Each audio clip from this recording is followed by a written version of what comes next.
Hi, everybody. I'm going to be chatting today with trainer Miranda Esmonde-White. And you may recognize Miranda from her PBS specials and her DVDs like Classical Stretch and Keeping Fit.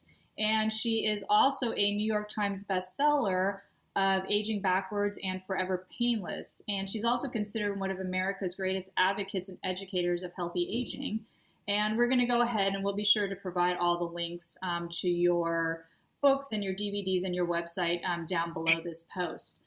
So I want to welcome you and thank you for taking the time to chat with us. Our Kaleidoscope Fighting Lupus community will really appreciate this information and insight you'll be providing. As I had discussed with you earlier, sometimes, it kind of comes piecemeal. So wherever they can kind of fill in the gaps and get information, it's really, really beneficial. And my it's just pleasure. really a privilege Thank you for to be able asking to me. hear from an expert in her field. Very So again, happy thank to you. talk about this subject because I do come across it a great deal in my work and my travels around the States and the world. It's very prevalent.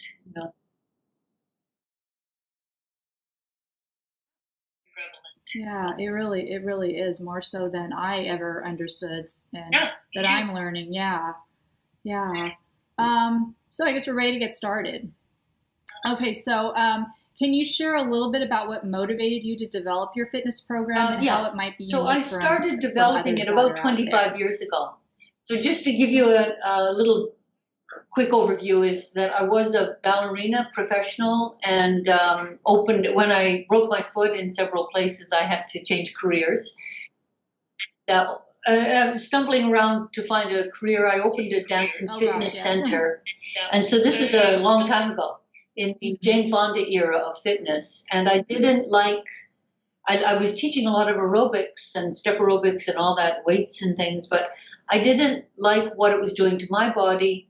And my clients wanted to have the ballet elegant look, and they didn't like the sweat and all this. So I'd always wanted to do something that was a little more serious than just aerobics and just the pounding.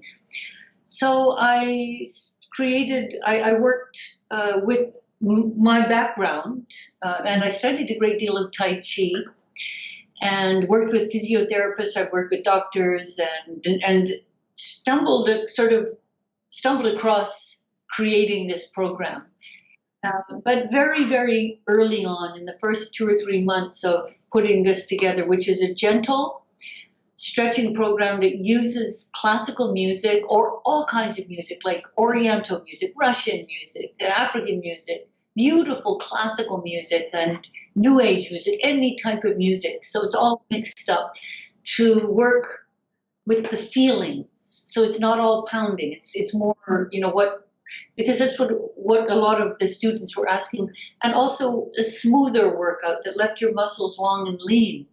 So what I learned, and people very, very early on because most people are in pain. That's one thing I discovered is the shock is that the world is actually in pain. There I had hundreds of students in my fitness center, and slowly as I was talking to them, everyone is in pain. And then I started teaching teachers over the years and professional fitness instructors. All they do is teach fitness in many, many of the hundreds of different types of fitness. 99% are in pain. So this was all what motivated me to are in pain. Wow. To hone in on this program. So I started to really study the science of the human body and look at the body as a whole. And because I owned the fitness center, I could do what I wanted in there. It was controlling me, and I could offer classes. Yeah. So I was just using my own center and my students, they all knew I was experimenting on them, and they were having a wonderful time. And they were becoming pain-free. This was the shocking thing. So I had to, once they were becoming pain-free, I had to figure out, well, what had I done? What was this program doing that was different from other programs? And how was it actually, what was causing the pain? To make, and then what was causing the pain? What were we doing that wasn't causing pain? Because we were still doing fitness and everybody was losing inches over their body overall. They were still doing their aerobics and their running but they just added this program 3 times a week, and they were losing inches, like 3 inches in roughly the first month is what people would lose, and then your body stabilizes. But it's gentle.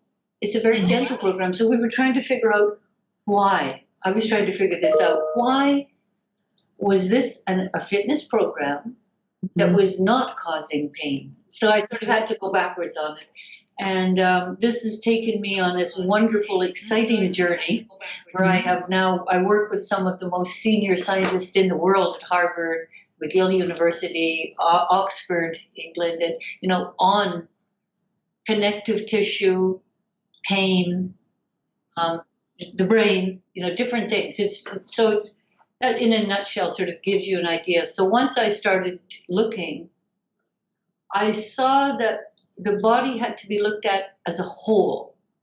You had to stop looking at the glutes and the quads, and we had to stop looking at the cardiovascular system and start to see the full body related to the cardiovascular system. Like when you prick your finger, one cell will bleed, and we've got trillions of cells.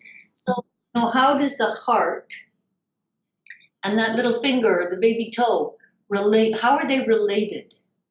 And then what's covering that cell of trillions of cells? And connective tissue, and what is that stuff? And this brand new connective tissue wasn't even in medical textbooks 10 years ago. Doctors didn't study connective tissue. So, connective tissue didn't exist when I started in the fitness world. So it's a very new science. And researchers around the world are looking into connective tissue now, trying to figure out what it is. And there's some amazing research on connective tissue right now that Dr. Hélène Langevin is doing both at Harvard, and now she's taken it to DC, on cancer and tumors in connective tissue, and how stretching can get rid of disease, literally help get rid of cancers. So this is like a different way of looking at disease, is looking at movement. She's very much involved in movement and moving the connective tissue. How does that impact diseases and health? And so this brings me to lupus, and fibromyalgia. And it's really the medical world, as advanced as it is really in its infancy. It really is, yeah. Yeah, and I agree with you. Everything is about us. I mean, I've learned just, with my own illnesses and injuries, everything is so interconnected. And we're just starting to understand that and just starting to make those relationships. And I think I agree. I mean, they need to be made because it is so. It's just such a holistic the approach. Whole body. That's how you have to take care of your that's body. what It's this not just fitness taking care of a program piece is. of it. That was one of the very first things I realized was full body had to be included. What I didn't realize was, what is the full body? Okay, you're thinking muscles, all the muscles, but there's more to the body than muscles. So okay, well then you've got, where's the blood go? So you've got the full blood, and then nervous system, and then you the brain going, and connective tissue system, which is part of the muscle system. The muscles, bones, and connective tissue are a triumvirate. So they're equal value in that movement of your body system. Tissue, well, it's called the muscular skeletal or the muscular skeleton system, depending on how you say it. And you don't hear the word connective tissue in it because connective tissue didn't exist when that word was put together. But it should be the three in the same thing, because the connective tissue connects your bones and your muscles as a unit. Muscles wouldn't exist. They'd just be flopping around doing nothing. Connective tissue, and your bones need your connective tissue, or they'd be floating around your body. So the connective tissue is connecting everything, and that includes messaging from the brain. So, so the brain's involved in the whole thing. And then you start realizing, when you start getting to the brain being involved in everything, then you have to consider stress and love, emotions, joy, sorrow, depression. You have to bring in the full body. You don't. You're not being correctly able to fix the full body. If you say, well, that's not part of it. No, that's unfair to the person that needs to know, yes, that is part of it. The full body is part of it. Don't eliminate one part because you don't want to hear about it. It's it all together. It all works together. All together. Yeah. So how can stretching and mobility practices that you develop benefit both someone who has lupus? Lupus is still so a mysterious condition. So whatever I say could be wrong. Okay? That's right. That's right. And it could be half today, right. and it could be right tomorrow. That's how I've worked with a lot of people, women, because I haven't met any men who come up to me with it, but a lot of women with both lupus and then fibromyalgia, which is connected to the lupus. And one of these women, well, they're all in tremendous pain. Pain is like, that's part of the. That's why they're there talking with me. It's the pain, and it's full body, and it needs this. It seems. This is how I understand it. Is that the messagings that. Okay, I'll start from the beginning. Your connective tissue and your muscles, everything has a pattern. As muscles are tubular in pattern, and you pull on the length of the muscle in order to get it to move. So you've got a muscle that lifts you, that's here, that will lift up. You've got a muscle that's here that will pull you forward, and a muscle that's there that will pull you back. These are linear waves for the muscles. They're in tubes. And for the connective tissue, it comes in these beautiful wave linear patterns. But when things start falling apart, all that gets sort of disorganized. So you want to reorganize it all and make it functioning right. Organize the pattern. The connective tissue loses its patterns, it gets disorganized. And this is partly from who knows what. One thing we do know, it's from inactivity, injuries, but there's neurological reasons also why something would get disorganized, getting reorganized. Whatever reason it needs to get reorganized, it needs help. So exercise is a means of helping.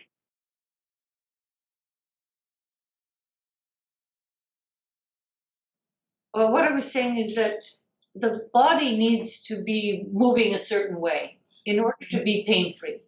And the connective tissue, which is lying, surrounding the cells, surrounding the muscles, surrounding the bones, everywhere in the body, it needs to be moving. It needs to be able to move, give movement. It can't be congealed. But if we don't move, it gets congealed. And any time the human body gets locked, a message is sent to the brain saying, alert, something's not moving, something's wrong, fix it. So the message is always pain, because that's the message that something's wrong. Pain is nothing but a message. So it's saying something's wrong. You've got non-movement or whatever. So what we do in this program is we manually, because we're not able to fix whatever is causing the brain to stop it, we manually make the muscles move. So we take the locked muscle and very gently show it what it's supposed to do again. So you just sort of gently move it, and that will unglue the connective tissue. But it's gentle. It's got to be slow. It's got to be gentle. It can't be harsh. And then when you're in the pain, but it's happening all over your body. So it's not a message from, like, let's say, a patch of cells that aren't moving. It's the full body. So the message of pain is loud and screaming at the person, which will make anyone upset and depressed. Mm-hmm. It's like nobody likes to be uncomfortable, and nobody likes to be uncomfortable and in pain for a long period of time. Right. So that is enough to make anybody in a bad mood and then start feeling hopeless. Just moving, will start to unlock the glued stuff. Okay, so and just show the muscles this is what you're supposed to do, and the muscles suddenly feel better. Like the moment they start moving, the pain message disappears because everything's going on. So the brain's happy. They're going again, even though they didn't get moved because you got healed. They got moved because you moved them. You manually did it. But then, so the pain gets relieved. So the person who's in this horrendous pain gets a period of time in their day where they're not in pain because they manually removed what's causing the signal to be sent to the brain. But slowly, because they haven't healed the condition, it will come back. So then they have to do the exercises again. So that's why you're not going to get rid of it. But what people have told me who stick with this program, because a lot of people do it morning and evening, because they're in pain. These programs are like 22 minutes because they're from my TV show, Classical Stretch. So there's about 300 or 400. We have a streaming site, so people can choose the gentler workouts. So because there's workouts that are much stronger and rougher. They want the soft, the stretching, the connective tissue. They want to start with the slower, very beginnery workouts. Even if they were once an Olympic athlete, they want to do these very slow movements because they have to think of it as retraining their tissue. Mm-hmm. All the neurological messaging. You're retraining it. It's like a baby forgot how to walk. So you stand up and you kind of move the baby's legs, and then it collapses when you stop doing it. But slowly the baby relearns how to walk. So people, or a person, so people who have this condition do these exercises morning and evening, and they say that after a while it goes away because it seems to have retrained whatever it is. Now, every single person to a T, it includes a lot more than the exercises. They change their diet. They look at what to eat. They're looking at a holistic way. So I don't want to say the exercises are the cure, but exercises, without the exercises, you don't get the pain gone away. You're doing everything that you need to do. Mm-hmm. You're not showing the body how to get out of pain. Mm-hmm. But if you do the diet, usually it's close to a vegan type diet, right. But everybody's different. Mm-hmm. I don't want to say the diet because I'm not a dietitian, but that's what most people say. They found that one works. Because once you're out of pain, then you start having hope. And then your depression can go away. It's very hard to deal with some of the emotional sides of it, and your relationships improve. And you can start thinking clearer because you simply can't deal with some of the emotional parts, the depression, until you get out of pain. Mm-hmm. And and you're feeling hopeless. So you combine, and the diet seems to have a magnificent, the combination of diet and exercise, gentle stretching. The two together get rid of the pain because the diet is doing the chemical stuff, chemistry. So, healthy food, green food, vegetable food, real food. Right. And stop poisoning your body. No processed, no sugars, refined sugars, yeah. All that, yeah. You just You just feed your body real stuff that it needs, and then do the exercises. The food alone won't do it, so you're going to be depressed, and the exercises will be interfered with. They'll do it, but they won't work anywhere near as well without the food part. So the two really, I really say do them both. So anyway, does that answer your question? Oh yeah, I mean, I think it's as someone who, I think our first instinct is in this day and age too is when you exercise, you go at it and you go at it hard. And having just joined a gym myself, just a traditional, chain gym, and meeting with a trainer who put me on this fairly, for me who hadn't, rigorous, routine when I hadn't been, I had been in school and working full time for 4 years. So my, admittedly exercise was pretty low on my priority list. And I'm realizing just this week how, oh my God, my shoulders hurt, my arms hurt, my leg hurts, my hip hurts because my body is being pushed into all of these really intense. And your body is being destroyed by your trainer, who doesn't know any better. Right. I will not criticize your trainer, but run your life. Right. You are training your body to age rapidly. Pain is a message you're doing something wrong. I'm almost 70. I am in zero pain. When I used to do stuff, when I used to do all that rough stuff, I was in terrible pain. People who destroy their bodies age rapidly. You do not have to. Exercise is your body needs exercise, but it needs correct, gentle exercise to be strong. You can be really strong, but not destroy your body. Your body should. It's the mentality we have in training is the complete opposite to the word training. What we're actually doing is destroying, not building, destroying. And I think why this is so informative too is that I think, when you have lupus and you're already, like you said, you're feeling down, you're in pain, you kind of can't see the broader picture, and you may, honestly not know the broader range of exercises that may be available. So I think even, individuals with lupus are thinking, I got to join a gym. I can't do that. I'm too tired. It's going to hurt. And I think just talking about this and giving them these other options that it doesn't have to be, and it shouldn't be like that. You can use your think that exercise is medicine. You use your exercise as medicine, your body is meant to last 100 years or more without arthritis, lupus, nothing. Everything is created that way. Our muscles are created to last until we're ready to die. They do not have to age. We treat them. So what you're doing right now is aging your body.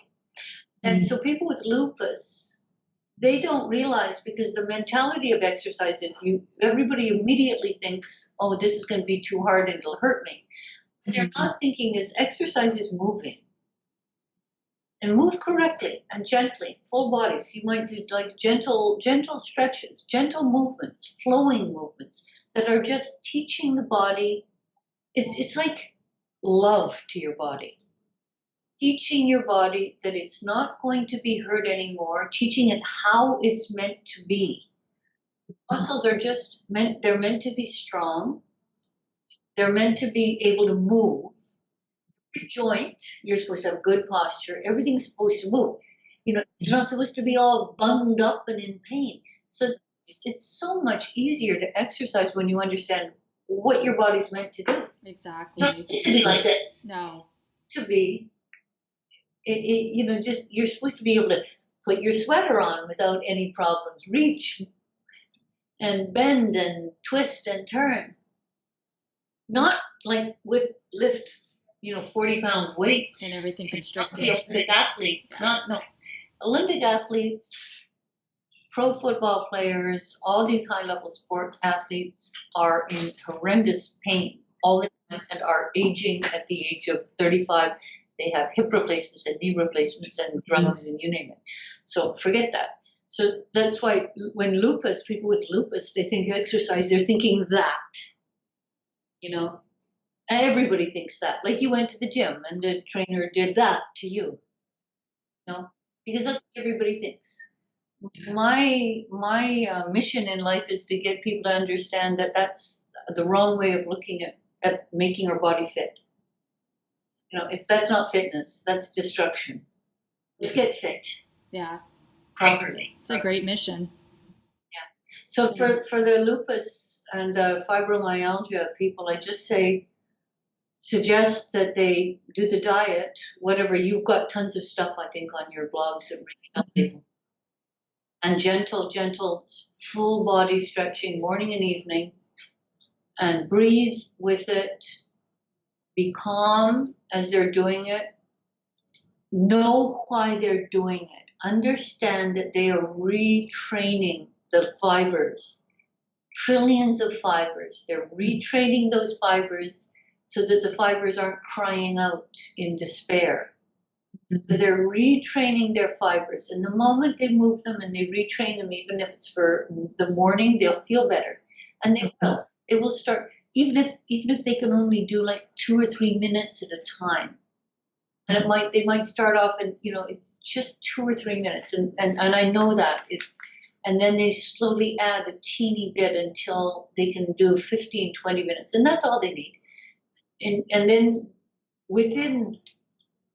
depending on the severity, some people aren't that severe, but the most severe that I've met, it's like the pain is beyond the beyond. Mm-hmm. But even them, they get out of pain within 2 or 3 months, and they just stick gently with it. And when you find a solution, you're going to stick with it. But have faith and understand, because when you understand what you're doing, and you do it gently, and okay, this is what I'm doing. It might still hurt right now, but it might hurt less. Just give it like 30 seconds, just to see if maybe within that 30 seconds, things might start feeling a tiny bit better. Like patience is what I'm saying, with the knowledge of what they're doing. Mm-hmm. So that kind of leads me then into my next question. How would you suggest somebody with lupus start a fitness regime? Well, this is where I have to say I don't know any other program that is safe like Eccentrics, because none of them are designed with this mission that I was talking about, to not hurt you. They're all too hard. In yoga is too hard. Pilates is too hard. They're all too hard, and they're not full body. And they're not working with the deliberate full body, no stress, so there's no holding a position, constant moving, sliding everything, getting everything just to move. The miracle of moving.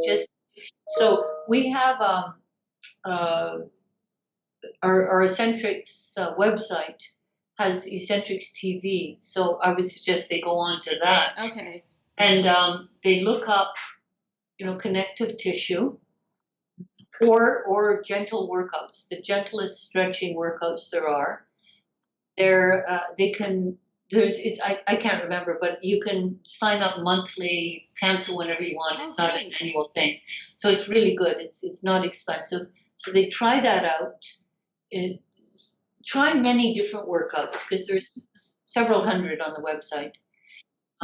And then, but do them very slowly and very, very patiently, like depending on each person, because everybody's different. Some people might do the 22 minutes right away, easy, and other people might only be able to do 2 or 3 minutes. Like just don't say I'm a hopeless cause. I'm telling you one thing, I have never met a true hopeless cause. And I've met some really, really people in horrendous quadriplegics, all kinds of people, and nobody, people who the medical community have given up on. Mm-hmm. Gentle exercise gets them moving when they never thought they'd move again. So don't give up. Just be patient and trust in the magic of the human body, even though you may feel that your body has betrayed you. Then say no. Don't say no to that. Say, something happened and I'm going to fix it. And it could take time, but don't give up. Right. And it sounds like you're saying too to be very mindful when you're in the actual practice, just being very Absolutely. aware of your breathing, aware of your mindset, aware of what you're Your trying emotions. to do. Right. Most important, your emotions. And be aware that you're saying nice things to yourself. Be aware of your depression and say, I'm moving in a different direction. Be aware of any negative thing and say, no, negative isn't serving you. So just feel hope. Just try to put as much positive emotions into your mind. Mm-hmm. And you know what? Just say to yourself, okay, this is my challenge in life, and I'm not going to let negative emotions destroy my life. I'm going to be positive, because then you'll do it. You know, if you're always saying no, no, no, you will not do it. But if you suddenly feel hope, let yourself ignore the hopeless feeling you're feeling. Say, no, I'm not going to feel hopeless anymore. Mm-hmm. Because all of that is playing into the lupus. So you don't want to play into it. You want to, Yeah. Well, and that is kind of a great segue to the last question I was going to ask you, of a piece of advice that you would give to somebody experiencing lupus who, there are days when they're suffering severe fatigue, they're having a lot of pain. Maybe, maybe they were great the day before, and so they kind of went at it a little too hard, but then they wake up the next morning and they're almost immobile, or they're in the middle of a full, lupus flare. What kind of advice would you give to somebody who, may have just started one of your exercise programs and, wakes up and finds himself in that condition? Kind of what would you say to kind of motivate them and just don't, first of all, don't work too hard. Number one. And then if you want to find something to blame, then just say to yourself, no, I'm not going to blame something. Blame myself. I've got a condition. This is something that doctors even know about. So, take the blame away. You can have had a wonderful day, and then the next day you can't move and you're in horrendous pain and everything you feel like you've gone backwards. Mm-hmm. These stories I hear over and over again. And the people who just keep on going one step forward, and no matter what happens, don't look for the blame. Just understand that, okay, this is part of the condition. Mm-hmm. This is my cross to bear in life, and I'm going to not let it get me down. I'm not going to look for a blame. I'm not going to blame, but don't work too hard. Don't exercise too hard. That's one of the main things. Exercise a lot, but when I say a lot, you see this gentle moving. That's exercising. Not pounding the pavement and doing weights. Just trying to lift your arms up and down. Or just twisting a little bit. Just gentle. Do it a lot. Do gentle. What I'm doing. Just fluid with your feet, with your knees. Just fluid movements a lot, all day long. Not heavy exercise. So when I talk exercise, I'm not talking about the gym exercise. Right. So do it a lot, but breathing and then when you have a bad day, don't look for a reason why that you might have done something wrong the day before, because it's part of the condition. Is you have good days and bad days, right? And nobody knows why. So don't even look for why. Just say, okay, this is part of the thing. And I'm not going to let this bother me as though I've done something wrong and I'm going backwards. No, that's part of the condition. That's part of lupus. You just understand that you haven't made a backward step at all. That's the situation you're in. This is it. It'll be here and there and there. Eventually, hopefully, there will be a cure. But in the meantime, I know for anecdotal facts from the students that this does help a great deal when people with lupus do what I'm saying. Great. Well, it's made me rethink my own exercise after last week, and I'm going to be visiting the site, and like I said, I will link everything down below so people can access this information as well. Yeah. The site's for you also. It's 80% for you, your not. I mean, we have a whole healing division, but it's for normal people who are just to stay the way we want to be. Right. To be vibrant for the rest of our lives. Right, and healthy and pain-free. Yeah. Be fully strong and vibrant and active and energetic and you want to be. That's what I want to be. I don't need to be a bodybuilder. Yeah. No. Unless you want to be a bodybuilder. Not me personally. Maybe there's somebody out there who does, but not me personally. Well, this has been great, Miranda. This info is just going to be, I think it's so difficult for anybody with lupus to, find a fitness routine, much less find one that works for them. And just to start one, much less find one that works actually for them. And I think all the information you provided, I think, again, using that word holistic, I think it gives a really good holistic approach and view to, how any, whether you have lupus or don't have lupus, how everybody really should be approaching fitness and their body and their mind. And, like I said, it's made me, and I do not have lupus, it's made me rethink my exercise regime and program. And I hope that it's given people who do have lupus the motivation to start, researching, looking on your site, figuring out, like you said, is there, a super gentle program that, they can attempt to do for 2 or 3 minutes at a time. And maybe there are days they won't be able to, but just to keep, like you said, just keep moving forward, baby steps, because it's progress. It's all progress. Even the backward steps are progress. Right. You may take 2 steps backwards, but you may take 3 steps forward. So it all, eventually is still moving you ahead. And you're learning, I think a person's learning from all of that, as I have learned in the last week as well, pushing it a little bit too far. It set me back, but I also learned something very valuable, and not to do it again. And I can, progress and move forward in a different way. So I can attest to definitely what you're saying.